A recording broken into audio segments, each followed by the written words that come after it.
Tá com saudade? O movimento de obstrução na Câmara dos Deputados, coordenado pela oposição e por parlamentares de direita, se puder até botar imagens da reunião dos parlamentares quando eles lançaram o protesto, deve se estender por mais uma semana, de acordo com o deputado Sóstenes Cavalcante, do PL do Rio de Janeiro. Em entrevista ao Jornal da Manhã, o deputado culpou a base do governo por usurpação de competência do Supremo Tribunal Federal.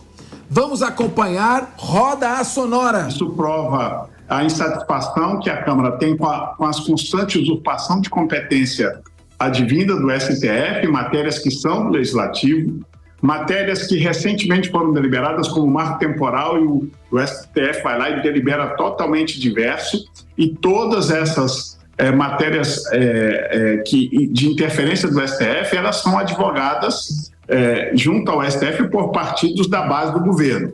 Então, entendemos que é um desgaste ao governo e o que se iniciou a semana passada ainda não teve solução. Eu tenho convicção que há de se arrastar ainda por esta semana. Nós teremos muitas dificuldades para votar matérias que não seja rever o que o Senado já fez com relação ao marco temporal, mais uma vez deixar clara a posição do Congresso Nacional e outras matérias relacionadas a essas usurpações de competência. E as tensões entre o Congresso e o STF vêm se intensificando após os debates em relação ao marco temporal e a descriminalização da maconha e do aborto. Parlamentares já repudiaram a chamada usurpação de competência, citada aqui pelo deputado Sóstenes. Entendem que a Corte infringe prerrogativas do Legislativo ao discutir temas polêmicos. Bom, eu vou começar aqui com o Renato, depois vou com a Carol, o Deise, o Felipe está falando muito, fica por último aqui. Castigo. A questão é a seguinte, Supremo, quem é que tem que decidir se o povo brasileiro quer criminalizar o aborto, ou o povo brasileiro não quer mais criminalizar o aborto e permitir que a gestante pratique abortamento até 3 meses de gestação. Tem que ouvir o povo brasileiro. Essa é a discussão do povo brasileiro. O povo brasileiro tem que decidir se ele quer que portar maconha no bolso para usar é crime ou portar maconha no bolso para usar não é crime. A lei despenalizou, mas não descriminalizou. E o povo tem que decidir também. O marco temporal, então o que está escrito na Constituição não vale? Então vamos fazer uma lei para definir a data certa do marco temporal. Renato, quando o Supremo Tribunal Federal diz, não, eu vou exercer minha jurisdição constitucional e eu vou decidir estas questões, ele não está, de certa forma, retirando o poder do povo de decidir? Porque o poder emana do povo e esse poder é exercido por representantes legitimamente eleitos. Quando alguém que não foi eleito, um membro do Ministério Público, um jurista, um membro do Judiciário, quando alguém que não é eleito começa a revogar leis sob argumentos retóricos, argumentos jurídicos, alegação de princípios, neste caso, além de violar o princípio da independência dos poderes, não retira um pouco a legitimidade do regime democrático? Rapaz, essa é só a ponta do iceberg, porque veja só o que o ministro Barroso disse que vai ser a sua lista de prioridades como presidente do STF. Combate à pobreza, desenvolvimento econômico social sustentável, prioridade máxima para a educação básica, habitação popular, investimento relevante e saneamento básico. Meu Deus do céu! Eu não sei se essa daqui é uma lista de prioridades de um ministro da Suprema Corte ou de um presidente da República. Ora, posso até concordar com essa lista de prioridades aqui, mas ele que submeta essa lista de prioridades ao voto popular. Porque os congressistas, o presidente da República, foram eleitos pelo voto popular e têm as suas agendas. O ministro da Suprema Corte jamais pode falar dessa maneira, elencando prioridades que ele acha que o Brasil deve tomar. Meu Deus do céu, e se a oposição vai ficar mais uma semana na obstrução, eu espero que fique mais um mês, mais 2 meses, porque essa situação é bizarra. Querida Carol Corimbaba, aconteceu, não vou dizer aonde, num determinado município desse nosso país, que tem acho que 5.700 municípios, mais ou menos. Num determinado município, tinha cachorros andando pela praça, pela calçada e abandonados. Eu, por exemplo, sou cachorreiro, adoro. Eu tenho o Bartô, que é um dos meus melhores amigos, meu cachorrinho. Depois eu vou pedir para colocar a foto do Bartô aqui. Mas os cachorros estavam abandonados. Então, houve uma decisão da Justiça para que o município construísse um canil capaz de abrigar todos os cachorros. E, evidentemente, esse canil deve ter condições mínimas para os mesmos. E esse dinheiro não constava do orçamento do município. O município vai ter que tirar dinheiro, o orçamento é restrito. O dinheiro está lá no caixa. Vai ter que tirar dinheiro de outras prioridades para fazer este canil. O que o prefeito fez, então? Ele foi até o fórum e entregou o seu mandato, o seu cargo e a sua cadeira ao membro do Judiciário e do Ministério Público, dizendo, governem vocês, então. Faz o canil e não faz outra coisa e não paga as contas. Como é que fica quando o Poder Judiciário começa a legislar e a administrar através de decisões? E o risco qual é? Quando você invoca um princípio constitucional, é uma coisa tão ampla, uma coisa tão abrangente, que você pode usar para tudo. Se eu pegar o princípio da dignidade humana, com base no princípio da dignidade humana, eu, dependendo da minha retórica e do meu raciocínio, eu posso chegar onde eu quiser. Eu posso revogar o aborto, ou eu posso dizer que o aborto tem que ser criminalizado. Eu posso descriminalizar a posse de droga, eu posso dizer que tem que ser criminalizada. Então, como é que fica essa questão dos limites do exercício da jurisdição? Ela não tem que ser técnica e não política? Exatamente. Primeiro, essa história do cachorro é verdade? É verdade, aconteceu. Caramba, aconteceu. Você me conta que prefeito que foi esse. Interessante essa história. Você quer mais uma? Um município? Eu quero. O prefeito foi obrigado a construir uma creche. Mas não dava tempo, tinha que ser construída a creche em questão de meses. Em prazo. Tinha que fazer licitação. Aí foi dito o seguinte, não, pode fazer porque eu não vou te entrar com ação de improbidade. Ele fez. Aí houve uma alteração, saiu um, entrou outro. Falei, eu não prometi nada e meteu uma ação de improbidade no prefeito. Pode seguir, vai você. Tá fácil governar o país, até pra quem quer. Porque eu também sou como o PP, eu não gosto de que criminalize a política. E quem quer fazer direito ainda fica sofrendo os devaneios, né, de outros poderes. Mas realmente, isso é um grande problema. Eu queria só colocar um ponto antes, falar que essa obstrução acontece sim, porque o Congresso, e eu gosto muito de ver isso, independente se isso vai ser usado como moeda de troca ali no futuro ou não, mas eu gosto muito de ver o Congresso se levantando para proteger os seus poderes. Eu tenho que fazer as minhas leis e não você, Supremo. Isso é muito bom, mas também houve obstrução porque o Centrão está muito irritado porque o Lula não tinha entregue a Caixa Econômica Federal na sua integridade para o Centrão naquela negociata. Então tem vários probleminhas aí que eles colocaram tudo num pacote, se juntaram.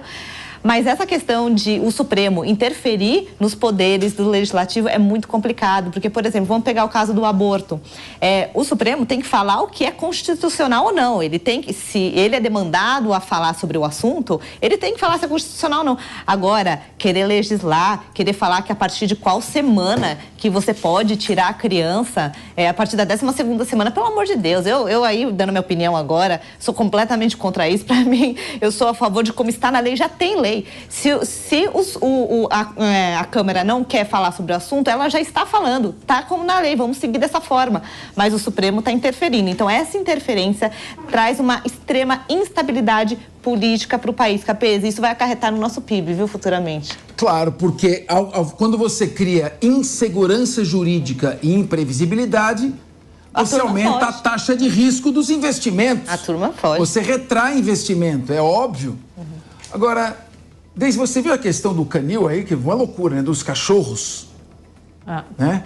O Bartô me telefonou aqui e pediu para não protestar. Tem uma foto dele aqui, ele quer mandar um alô para nossa turma. Se tiver, pode colocar no ponto, senão a gente já segue aqui com a Deise. Aí, tá aqui, tá mandando um bulldoguinho francês, tá mandando um alô, falando... Não, fala de tudo menos do canil, por favor. Vamos voltar aqui. Deise Chiocari, minha pergunta a você é a seguinte, já pode tirar o Bartolzinho. Tá? Ele não gosta de muita exposição. Deise, agora vamos falar do seguinte. Nós aqui, o Renato, a Carol e eu dando um espetáculo, falamos do diagnóstico. Agora, e a ação, a reação? Como é que você avalia? Você teve no Congresso Nacional... Queria que você falasse um pouco da tua experiência pessoal e dissesse o que isso significa, se você já tinha visto esse tipo de confronto. Isso é um confronto com o Judiciário. Esse confronto com o Judiciário eu não tinha visto, não. A gente via e apoiava muito quando as leis da própria casa são usadas ou para acelerar ou para travar alguma votação de interesse de algum grupo político, né? Isso faz parte da regra do jogo. Inclusive, a Câmara dos Deputados e o Senado tem um grupo de técnicos, somente especialista nessas leis, para poder jogar com os entraves que a casa oferece, né? Mas eu acho que, nesse caso, o Congresso vai sair enfraquecido. Por que eu digo isso? Porque já tem perdido a hora das votações, né? Eu sempre falei, a gente comentou sobre isso no Linha de Frente da semana passada, eu acho extremamente salutar usar as regras da casa, travar a votação, enfim, de um projeto, ou porque não está de acordo, ou porque o Executivo está utilizando de muita medida provisória, como já aconteceu várias vezes. Mas em confronto com o Judiciário eu nunca tinha visto, e ainda mais por esse motivo, porque a Câmara dos Deputados tem perdido a hora nas votações. Então a gente fala muito aqui que o STF está legislando, mas nem a Câmara nem o Senado estão usando as suas prerrogativas. Eles estão muito mais envolvidos com a liberação de emendas, envolvidos com essas rusgas partidárias, do que com as votações que importam. E aí, se a gente for olhar, nesse primeiro ano, a gente teve 5 ou 6 comissões parlamentares de inquérito, algumas mistas, outras não, e a maioria está terminando sem relatório, né? A gente falava do absurdo que eram algumas comissões que liberavam o relatório de uma página e meia, e agora a gente está vendo comissão terminando sem votação de relatório. Por quê? Porque os parlamentares estão envolvidos com outras coisas, como vários colegas meus já falaram aqui, em recortar a participação em CPMI para ir para as redes sociais, ou quanto que o governo vai liberar de emenda para eles repassarem ou não repassarem, e aí essas votações importantes acabam ficando de lado. É ótimo usar as regras da casa para barrar a votação, eu acho isso fantástico, acho que é uma demonstração de inteligência dos parlamentares, mas o jeito que está indo está tudo errado. Eu acho que o Congresso está perdendo completamente a mão, essa legislatura que está começando, o Congresso está praticamente irreconhecível. Deise, é importante falar aqui que você comentou que tem culpa dos congressistas também aí nessa Sim. questão de o Supremo estar interferindo, porque mesmo no marco temporal, viu, o Pacheco, não sei se vocês se lembram, mas foi votado rapidamente na Câmara, depois quando chegou no Senado, falou, o Pacheco deu aquela engavetadinha básica e falou, não, vamos segurar até que o Supremo avalie essa situação. Então, agora ele percebeu que deu ruim, era melhor ter avaliado antes, e avaliaram no mesmo dia. Então, tá uma loucura que é só no Brasil que acontece. Então, tem culpa dos dois lados. Um, quando sobe na força, coloca a força em cima do outro poder, o outro também deixou a desejar, né? Exato. Muito bem. Chegou a tão aguardada hora. Felipe Monteiro, os deputados estão completamente errados, eles não têm que reagir coisa nenhuma, tá tudo certo e o Congresso serve para nada. Por favor, eu queria ouvir você dizer isso com muita ênfase. Eu confesso que eu não entendi a lógica. O Congresso está obstruindo a pauta para não legislar, para deixar o STF legislar. Posso te explicar? Sob protesto, porque o STF legisla. Eu te explico. É um negócio de doido, né? Não, eu te deixa explico, eu falar. mas... Você quer falar mais? Quer falar mais? Não, é que você falou que você não entendeu. Então fala mais. Não, é só para entender. Não é isso não. É só para ajudar você a entender. O Congresso está dizendo o seguinte, já que o que eu legislo não vale nada, porque vocês declaram tudo inconstitucional, então faz vocês tudo. É isso, é um protesto. Então, isso. Então, um protesto completamente fora de qualquer lógica e razoabilidade, né? O Congresso deveria fazer, sabe o quê? Deveria fazer a reforma constitucional do Brasil, né? Discutir o papel do STF no Brasil. Tentar diminuir, por exemplo, as ações que chegam, né, de formas individuais e concretas até o STF. É bom lembrar, por exemplo, que o caso que o STF está julgando sobre a legalização das drogas, o que chegou lá foi um caso concreto, por exemplo, recurso extraordinário, ou seja, a Defensoria Pública entrou com uma ação com recurso no STF porque um usuário foi preso com 3 gramas de maconha. Essa ação chegou até o STF, né? Então, o Congresso deveria ser muito mais inteligente, ao invés de fazer papel de criança birrenta, né, dono da bola, de pegar a bola debaixo do braço, falando não quero brincar mais, né, e discutir de forma séria qual que é a reforma constitucional e o papel do Supremo Tribunal Federal. Agora, é bom lembrar que numa democracia constitucional, né, Em última análise, todos os poderes devem observância à lei. E é importante a gente lembrar, por exemplo, que a questão do aborto, por exemplo, né, é uma questão que permeia a discussão das Supremas Cortes do mundo todo, né?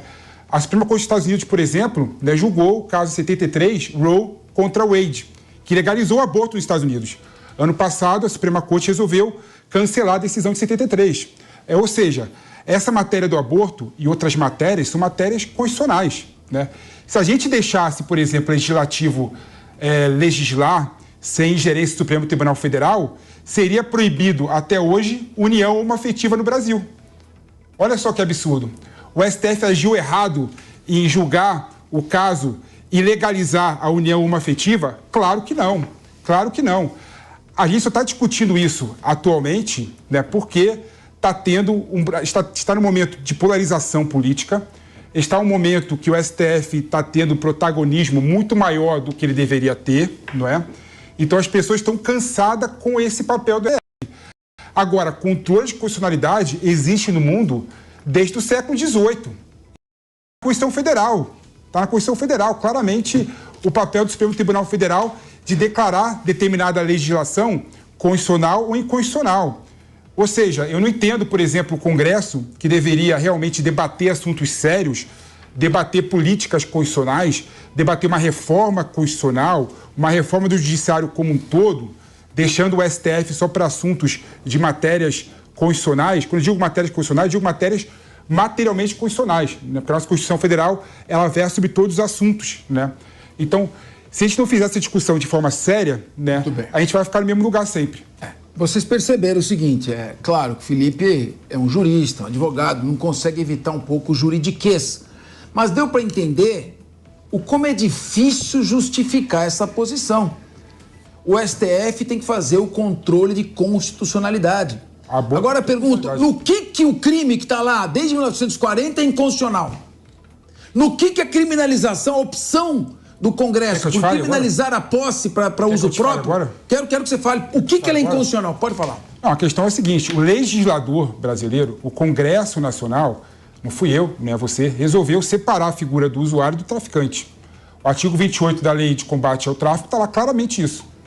Claramente isso. O problema que no Brasil, que o Congresso não deu os parâmetros para diferenciar o usuário e traficante. Mas não é o Supremo que tem que dar, né?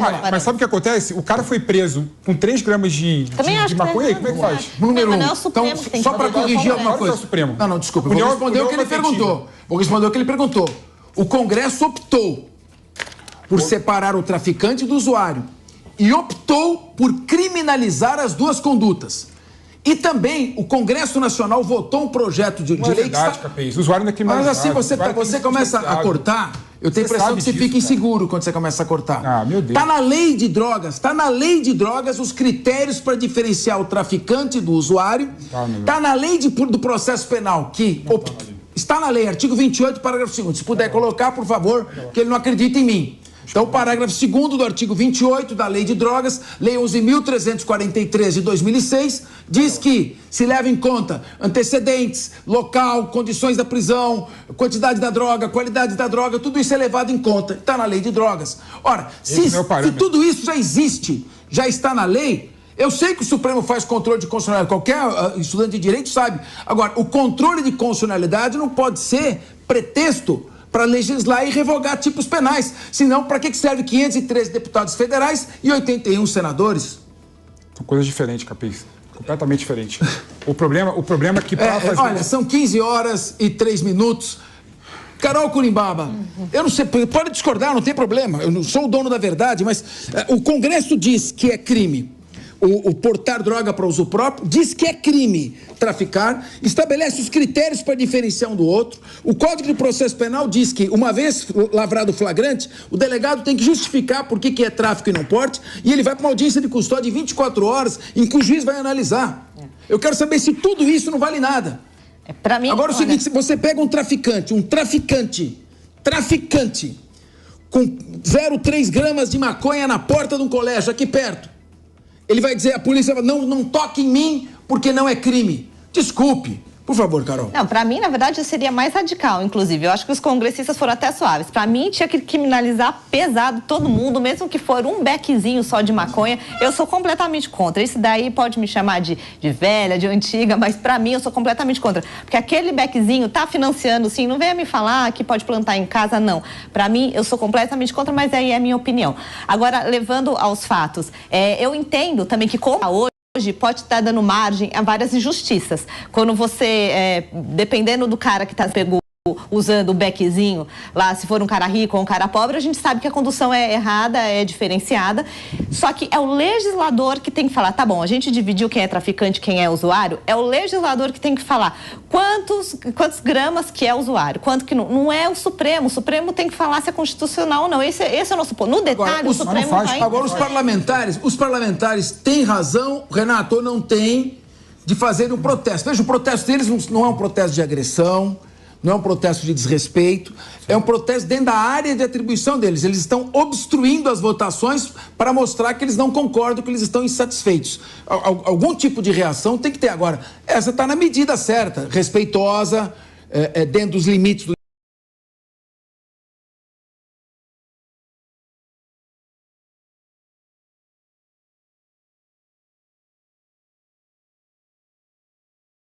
qualidade dos nossos legisladores, isso é bem possível que ocorra. Agora, há leis que foram aprovadas no Congresso Nacional que o STF está sim invadindo a competência ao mudar o que o Congresso decidiu. Vejam agora o caso do imposto sindical, que absurdo.